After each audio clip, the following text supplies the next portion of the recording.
నమస్కారం ప్రియా చౌదరి గారు. నమస్తే అమ్మా. ఒకళ్ళు కామెంట్ బాక్స్ లో పోస్ట్ చేయడం జరిగింది అండ్ నాకు ఇన్స్టాగ్రామ్ లో కూడా, పెళ్ళైన తర్వాత స్త్రీ వేరే వాడితో వెళ్ళిపోతే ఆ తప్పు పెంచిన తల్లిదండ్రులదా లేక అత్తవారింటిదా, ఎలా తీసుకోవాలి? ఆ అమ్మాయి చేసిన పనికి వేరే ఎవరినో ఎందుకు బ్లేమ్ చేయాలి చెప్పండి. ఇప్పుడు ఇక్కడ రెండు విషయాలు. ఇక్కడ మనకి కష్టాలు ఓర్చుకోలేక వెళ్ళిపోయిందా అనేది ఒక పాయింట్, లేదా వెళ్ళిపోయిన అతను ముందు నుంచి పరిచయం ఉన్న అతనా, లేకపోతే అప్పటికప్పుడు అతనితోటి లైఫ్ బాగుంటుంది అని చెప్పేసి అని మనసు ఇందులో చాలా రకాలు ఉంటాయి. మీరు జస్ట్ ఒక క్వశ్చన్ అడిగేశారు. బట్ మనం చూడాల్సింది ఏంటంటే, అమ్మాయికి ఇష్టం లేకుండా పెళ్లి చేశారా, అమ్మాయికి అతనితో ముందు నుంచే పరిచయం ఉందా, పెళ్లి చేసుకోవాలని అనుకుంటుందా, అత్తగారింటికి వెళ్ళిన తర్వాత అక్కడ పరిస్థితులు బాగాలేదా, లేదు. ఈ మధ్య కాలంలో మనం చాలా మంది ఆడపిల్లలు చూస్తున్నాం ఏంటి అని అంటే, ప్రేమించేస్తున్నారు, పెద్దవాళ్ళు పేకల మీద కత్తిపెట్టి పెళ్లి చేసేసిన తర్వాత, పెళ్లి అయిపోయిన తర్వాత కూడా వీళ్ళతోటి ఎఫ్ఐఆర్ నడుపుతూ మొన్నే చూసాం భయంకరమైనటువంటి మర్డర్. ఆడపిల్లలే అంత భయానక బీభత్సంగా తయారైపోతున్నారు జనాలు. భయం వేస్తుంది నాకు నిజంగా ఆడపిల్లలంటే. ఒకప్పుడు ఆడపిల్లలంటే ముద్దు, ఆడపిల్లలంటే ఎంతో ఆనందంగా ఉండేది. ఇప్పుడు అందరు ఆడపిల్లలు అనను కానీ కొంతమంది ఆడపిల్లలు చూస్తుంటే మాత్రము అసలు ఈ భూ ప్రపంచంలో ఆడది అనేటటువంటి పదార్థాన్ని చూడాలంటే ఇంకా ముందు ముందు ఎట్టుంటుందో అన్న భయం కూడా వస్తుంది నాకు. అంటే బీయింగ్ నేను కూడా ఆడదాన్ని కాబట్టి భయం వేస్తుంది. ఫస్ట్ ఇక్కడ ఏంటంటే నాగరాజు, అమ్మాయి వెళ్ళిపోయిన కారణాలు ఏంటో ఫస్ట్ మనం తీసుకోవాలి. ఒకటి, ఆ అమ్మాయికి ముందే పరిచయాలు ఉండి, ఆ అమ్మాయి పెళ్లి చేసుకుంటానని బలంగా ఉండి, అది దాన్ని పేరెంట్స్ రిజెక్ట్ చేసి, సరే అత్తగారింటికి వెళ్ళిన తర్వాత చాలా మంది ఆడపిల్లలు అత్తగారి ఇల్లు బాగున్నా లేకపోతే ఇంకేదన్నా పరిస్థితుల దృష్ట్యా సో బెటర్ లైఫ్ ఉంది అనుకుంటే అడ్జస్ట్ అయిపోతారు, మర్చిపోతారు, ఈజీగా మర్చిపోతారు. వాళ్ళు హ్యాపీగా హస్బెండ్ తోటి సంసారం చేసుకుంటారు, వాళ్ళ సంసారాన్ని వాళ్ళు చూస్తారు. అలా కాకుండా పేరెంట్స్ చేసినటువంటి పెళ్లి చేసుకుని ఆ తర్వాత పెళ్లి చేసుకున్న తర్వాత కూడా అతనితో వెళ్ళిపోవడానికి ఇక్కడ కారణము నేను ఇందాక అన్నట్టు ముందే బలమైనటువంటి బంధం వాళ్ళ మధ్య ఉండాలి, లేదా అసలు ఇక్కడ పేరెంట్ వ్యవస్థ బాగాలేదు, అక్కడ అత్తగారిల్లు బాగాలేదు కాబట్టి ఇంకొక మంచి జీవితం ఎవరైనా చూపిస్తాము అంటే వెళ్ళిపోయిందా, లేదు అసలు ఆ అమ్మాయికి అసలు పుట్టినప్పటి నుంచి దేని మీద సాటిస్ఫాక్షన్ ఉండదు, ఒక ఉన్నతమైనటువంటి జీవితం గడిపేయాలనేటువంటి అత్యాశలు ఉన్నటువంటి దాంట్లో ఎవరో ఒకళ్ళని చూసుకొని వెళ్ళిపోయిందా. ఇక్కడ ఒకటి ఆ అమ్మాయి వ్యక్తిత్వము దీంట్లో పరిగణలోకి తీసుకోవాల్సిన అంశము. రెండోది ఏంటి అనంటే, ఇటు పుట్టిల్లు యొక్క వాతావరణము, అటు అత్తగారింటి పట్ల వాతావరణము, ఇవన్నీ కలిపితే భర్త యొక్క యాటిట్యూడ్, ఇవన్నీ దీంట్లోకి వస్తాయి. సో మనం ఒకటి కార్నర్ చేసి అది పుట్టింటి తప్ప అత్తగారి ఇల్లు తప్ప అనంటే అసలు చరిత్రలు డిఫరెంట్ గా ఉంటాయి. ఎప్పుడు కూడా నువ్వు ఒక్క మాట పెళ్లిళ్ళు ఎందుకు చెడిపోతున్నాయి అనంటే, పెళ్లిళ్ళు చెడిపోతున్నాయి అంటే ఎవరు అర్థం చేసుకోవట్లేదండి. అర్థం చేసుకోకుండా ఉండడానికి 1,000,000 ప్రతి వ్యక్తి సిచ్యుయేషన్ యూనిక్ గా వాళ్ళకే పరిమితం. ఇప్పుడు నేను ఇన్ని కౌన్సిలింగ్ చేసిన ప్రతిదీ ఎందుకు నాకు కొత్తగా ఉంటుంది చెప్పు? ఎందుకనంటే కారణాలు, రూట్ కాజ్ వేరే ఉంటది. అందరూ ఇప్పుడు ఒక చిన్న విషయం, ఇప్పుడు మీరే చెప్పారు, గృహిణి పెళ్లి చేసుకుంది, అత్తగారింటి దగ్గర నుంచి వెళ్ళిపోయింది, ఇంకొకరితో వెళ్ళిపోయింది అనంటే నేను ఇన్ని కారణాలు చెప్పా. బాబు ముందు నుంచి ఉన్న అనుబంధమా, లేకపోతే అత్తగారింట్లో పొసగట్లేదా, లేదా అమ్మాయి అత్యాశతోటి ఇంకొకరితోటి వెళ్ళిపోయిందా? వెళ్ళిపోవడం అనేది కామన్ పాయింట్, కానీ వెళ్ళిపోవడం వెనక ఇన్నుంటాయి. ఇది ఆలోచించడమే రూట్ కాజ్ మాత్రం డిఫరెంట్. అసలు ఏ చెట్టుకు ఆ రూట్ అనమాట, శాఖోపశాఖలుగా అన్నట్టుగా ఆ రూట్ లో ఎంత శాఖోపశాఖలుగా ఉంటుందో ఈ కారణాలు కూడా అంత శాఖోపశాఖలుగా ఉంటాయి. కాబట్టి కారణాలు ముఖ్యం, ఎవరిని బ్లేమ్ చేయడానికి లేదు. ఆ గవాల్ని అమ్మాయి వెళ్ళిపోయింది అనగానే పిచ్చి మొహంది, ఎందుకు ఇట చేసింది, దరిద్ర మొహంది అని చెప్పేసి అని తిడతాం మనం. బట్ కారణాలు వెతికి చూసిన తర్వాత కొంతమంది ఏమంటారు, అయినా సరే ముందు నుంచి ఇలా పెట్టుకోవడం ఎందుకు, పెళ్ళంటే పెద్దలు కుదిర్చింది పెళ్ళే చేసుకోవాలి కదా, అది కదా ఇది కదా అన్నప్పుడు, ఇవాళ మరి ఆడదానికి మీరు అంత స్వేచ్ఛ ఇచ్చినప్పుడు ఆమె నా భర్తను ఎత్తుకునే స్వేచ్ఛ కూడా నాకుందని అనుకుని అట్లా వెళ్ళిపోతుంది బయటికి. We should accept that. దాన్ని యాక్సెప్ట్ చేయట్లేదు ఎవరు కూడాను. ఇంకొకటి ఏంటంటే, ఆ పిల్లలు అనుకోవాల్సింది ఏంటంటే, అది ఇంత మంచి జీవితం ఇచ్చిన మా పెద్దవాళ్ళు నాకు పెళ్లి చేసేటప్పుడు కూడా ఒక మంచి జీవితాన్ని ఇస్తారు అనేటటువంటి నమ్మకం ఆమె కోల్పోవడం, ఇవన్నీ చాలా కారణాలు ఉంటాయి నాగరాజు. కాకపోతే ఇక్కడ ఒకటే చెప్తున్నాను ఏంటి అనంటే, ఒక్కసారి మీరు పెళ్లిలోకి ఎంటర్ అయ్యే ముందు దయచేసి ఆలోచించుకోండి ఆడపిల్లలు. పెళ్లి జరిగిన తర్వాత మీరు ఏ స్టెప్ తీసుకున్నా కూడా అది మీ భవిష్యత్తులో అది ఒక పెద్ద మచ్చగానే మిగిలిపోతుంది. చాలా మంది ఆడవాళ్ళు వాళ్ళ 190 కాపురాలు నాగరాజు గారు అందరూ అడ్జస్ట్ అయి బ్రతికేటివే. ఏ కాపురంలోనూ ప్రేమ లేదు. బయట కనిపించేటటువంటి ఒక ప్రేమపూరితమైనటువంటి ఒక అనుబంధపూరితమైనటువంటి తోలులు ఆ కవర్ వేసుకొని మనం బయటకు వచ్చి బ్రతుకుతున్నాం తప్ప 190 కాపురాల్లో ఎక్కడ ప్రేమ లేదు, ఎక్కడ అనుబంధము లేదు, ఎక్కడ వాళ్ళ మధ్య ఒక అండర్స్టాండింగ్ లేదు.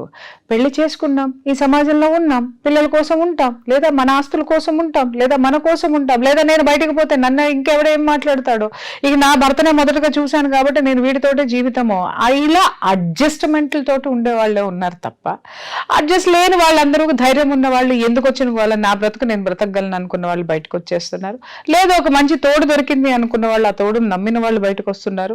లేదు ఇంతకంటే గొప్ప జీవితం నేను చూసేసుకోవాలి, వీళ్ళందరూ ఏమైపోతే నాకెందుకు, సమాజంతో నాకేం పని, నా తల్లిదండ్రులతోటి నాకేం పని, నా తోబుట్టులతోటి నాకేం పని అనుకొని బయటకు వచ్చేసిన వాళ్ళు వాళ్ళ దారి వాళ్ళు చూసుకొని ప్రపంచాన్ని సమాజాన్ని గాలికి వదిలేసిన వాళ్ళు.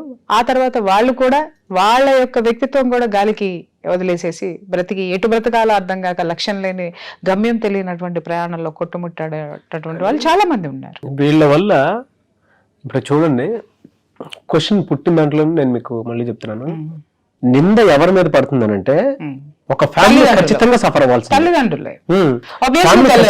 పెళ్లి చేసుకున్న తర్వాత అమ్మాయి వెళ్ళిపోయిందంటే కారణాలు ఏమైనా కావచ్చండి. ఇందాక మనం వాటిలో మొట్టమొదటి ఏం చేస్తారంటే ఈ తల్లిదండ్రులు సరిగ్గా పెంచలేదు.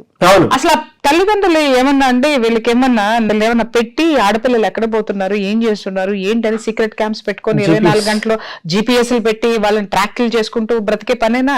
తల్లిదండ్రులకి ఇంకా తండ్రి కష్టపడద్దా, బయటికి పోయి 4 డబ్బులు తేవద్దా, తల్లి ఇంట్లో పనులు చేసుకోవద్దా, తల్లికి బోళ్ళని బాధ్యతలు ఉంటాయి, అత్తగారి బాధ్యతలు ఉంటాయి, అత్తగారింటి బాధ్యతలు ఉంటాయి, పుట్టింటి బాధ్యతలు ఉంటాయి, అలాగే పిల్లల బాధ్యతలు ఉంటాయి, అలాగే పొద్దున్నే లెగిస్తే ఇంట్లో ఉన్న నలుగురికి అన్ని అమర్చి పెట్టేటటువంటి బాధ్యతలు ఆవిడకుంటే ఇన్ని బాధ్యతలే చూసుకుంటుందా? లేకపోతే పిల్లల మీద, ఒకవేళ పిల్లల మీద ఇలాంటిది ఏదన్నా పెట్టామనుకోండి నాగరాజు గారు, ఇక అసలు వాళ్ళు ఏం చేస్తారంటే దాన్ని పెద్ద భూతద్దల 70mm screen scope, cinema scope వేసి చూపించేస్తారు అనమాట. 70mm plus scope plus Eastman colour లో చూపించేస్తారు. అంటే కొత్తగా చూస్తున్నవన్నీ కూడా డెవలప్మెంట్ అంతా దాంట్లో ఏం చూపించేస్తారంటే, ఇదిగోనండి నా మీద వీళ్ళు ఇలా స్పైయింగ్ పెట్టారు, నా మీద నమ్మకం లేదు, నేను అందుకే లేచిపోతున్నాను వాటితోటి, ఇదిగో చూడండి వీళ్ళు పలానా చేశారు కాబట్టి నేను లేచా. అమ్మా ఆడపిల్లలు భలే స్మార్ట్ ఉన్నారు నాగరాజు, మామూలు స్మార్ట్ గా లేరు. ఒకప్పుడు నాకు చాలా జాలి ఉండేది ఆడపిల్లల మీద, వీళ్ళని మార్చాలి మార్చాలి మార్చాలి అని నేను కంకణం కట్టుకున్నాను. కానీ ఇప్పుడు ఎవరైనా ఆడపిల్లల కేసులు నా దగ్గరికి వస్తే నా దగ్గర రావద్దని ఇలా వెనక్కి చెప్పేసే పరిస్థితికి వచ్చేసాను నేను. ఎందుకంటే అంత దౌర్భాగ్యంగా అంత దరిద్రంగా కొంతమంది ఆడపిల్లలు అలా తయారయ్యారు. తల్లిదండ్రుల మీద కొంతమంది ఆడపిల్లలు తల్లిదండ్రుల మీద గౌరవం లేదు, సమాజం పట్ల బాధ్యత లేదు, అసలు విచక్షణ లేదు. అసలు వాళ్ళ ఆలోచనలు విచక్షణాపూరితమైనటువంటి ఆలోచనలు. ఎదురుగుండా ఎవడ కనపడతాడో వాడి మీద ఏ క్రష్ ఉందో, వాడి మీద ఏ కోరిక ఉందో అదే వాళ్ళ జీవితం, అది ఫిక్స్ అయిపోతున్నారు. ఇంకొకటి కూడా ఏంటంటే వీళ్ళకి ఈ ఆడపిల్లల్ని నాగరాజు గారు ఏమైపోయిందంటే ఆడమగ తేడా లేకుండా బతికేస్తున్నారు, పెరిగేస్తున్నారు. ఆలోచనలు కూడా మగాళ్ళ ఆలోచనలకు వెళ్ళిపోతున్నాయి. ఆ ఆలోచనలు దేశాన్ని ఉద్ధరిద్దామనో, సమాజాన్ని ఉద్ధరిద్దామనో, లేదా తాను ఉన్నతంగా తీర్చిదిద్దుకుందామనో ఆలోచనలు వస్తే బానే ఉంటది. కానీ వీళ్ళ ఆలోచనలు అంతా ఏంటి? పేరెంట్స్ని ఎలా ఎదిరించాలి, సమాజాన్ని ఎలా ఎదిరించాలి, వాళ్ళు చేసేటటువంటి పిచ్చ పనులన్నిటికీ కూడా ఆ కారణాలు ఎలా ఎత్తుక్కోవాలి, ఆ ఎతికేటటువంటి కారణాలు ఎదుటివాడి చేత ఎలా ఒప్పించాలి. ఈ వ్యక్తిగతమైనటువంటి వాటికి వాళ్ళ యొక్క ఉన్నతను ఉపయోగిస్తున్నారు, వాళ్ళ యొక్క ఆలోచనలు ఉపయోగిస్తున్నారు. కానీ ఎవ్వరూ కూడా ఉన్నత స్థితికి వెళ్ళేటటువంటి ఆలోచనలు ఎవ్వరూ చేయటం లేదు ఈ మధ్య కాలంలో. ఈ మధ్యగా వెరీ రీసెంట్ గా ఇంకా కొన్నాళ్ళు పోతే ఆ తల్లిదండ్రులందరూ కూడా ఏం చేయాల్సి వస్తుంది అని అంటే, ఓ పిల్ల పుట్టిందా, ఆడపిల్ల పుట్టిందా, మగ పిల్లాడు పుట్టాడా, ఓకే మన బాధ్యత ఏంటి, నెలకింత వాళ్ళకి ఖర్చు పెట్టాలంతే అనే స్థితికి వచ్చేసారు. ఇవాళ లేకపోతే ఇంటికంటే కూడా వృద్ధాశ్రమాలు చాలా బెటర్ అని చెప్పేసి అని ఫీల్ అయిపోయి వృద్ధాశ్రమాలకు ఎందుకు వెళ్ళిపోతున్నారు నాగరాజు? పెంపకం అనేది పెద్దవాళ్ళ పెంపకం తప్పు అని అందామా? సరే తప్పు కొన్ని చోట్ల ఉండొచ్చు, కానీ ప్రపంచంలో విపరీతమైనటువంటి టెక్నాలజీ వచ్చేసి ఈ శాస్త్ర పరిజ్ఞానం అంతా ఏమైంది అనంటే కుటుంబ వ్యవస్థను దూరం చేసింది, అనుబంధాలను దూరం చేసింది, నమ్మకాన్ని దూరం చేసేసి ప్రతి ఒక్కరు ఒంటరిగా బ్రతికేటటువంటి స్వేచ్ఛాయుతమైనటువంటి జీవితాన్ని ఇస్తే దాంట్లో ఏం చేయాలో అర్థం కాక ఎవడి బతుకుల్ని వాడు నాశనం చేసుకుని ఒంటరిగా రోడ్డు మీద పడుతున్నాడు వాళ్ళ. సో మీరు చెప్పిన దాని ప్రకారం అయితే ఎవరిని తప్పు పట్టడానికి లేదు, కానీ ఫ్యామిలీస్ని వీళ్ళ స్వయంకృత అపరాధమే. స్వయంకృతాపరాధాలు ఉండొచ్చు, ఫ్యామిలీస్ కూడా ఉండొచ్చు నాగరాజు, ఫ్యామిలీస్ ఉండొచ్చు. నేను అనేది ఫ్యామిలీ వెనక ట్రాక్ పెట్టింది అనుకోండి, ఫ్యామిలీని ఇట్లా బ్లేమ్ చేస్తున్నారు. ట్రాక్ పెట్టకుండా అయ్యో ఆడపిల్లలు కదా అని ఒక గారాబంతోటో అయ్యో ఏంట్లే వీళ్ళు రేపొద్దున అక్కడికి వెళ్ళిన తర్వాత ఏం చేస్తారులే అనే అయ్యో పనులు చేస్తారేమో అది చేస్తారేమో అని చెప్పేసి అని ఈ తల్లులు ఏం చేస్తారంటే తండ్రి మీదో లేకపోతే కుటుంబం మీద ఉన్నటువంటి కోపం అంతా ఏం చేస్తారంటే ఆడపిల్లల్ని లాడుగా తీర్చిదిద్దేస్తారు, ఆ ప్రేమను వాళ్ళకి చూపించేస్తారు, వాళ్ళ నుంచి ఆ ప్రేమను తీసుకునే ప్రయత్నం చేసేస్తారు. వీళ్ళకి భర్త నుంచి గాని కుటుంబం నుంచి గాని ప్రేమ దక్కలేదు అనుకుందాం నాగరాజు, వీళ్ళు ఏం చేస్తారంటే కొడుకు మీద కూతురు మీద విపరీతమైన ప్రేమను పెంచుకొని వాళ్ళని నాశనం చేసేస్తారు. అక్కడ కూడా దెబ్బతింటున్నారు, అది కూడా ఒక కారణం. చూస్తేనేమో అలా చూసి వాళ్ళని ఎందుకు పనికి రాకుండా తయారు చేస్తున్నారు, లేదు అనంటే పైన పెట్టామంటే ఈ ఆడపిల్లలు ఎదురు తిరిగి వీళ్ళని ఇది చేస్తున్నారు. దేని అనుకోవాలి, it is just like a scissors. ఒక కత్తెరకి ఎటువైపు పోతుందంటావు, రెండు ఉంది. So both sides of the coin. Thank you అన్న, thank you so much Priya Chowdary గారు. Thank you. సుమన్ టీవీలో మీ పర్సనల్ అండ్ బిజినెస్ ప్రమోషన్స్ కోసం కింది నెంబర్కి కాంటాక్ట్ చేయండి.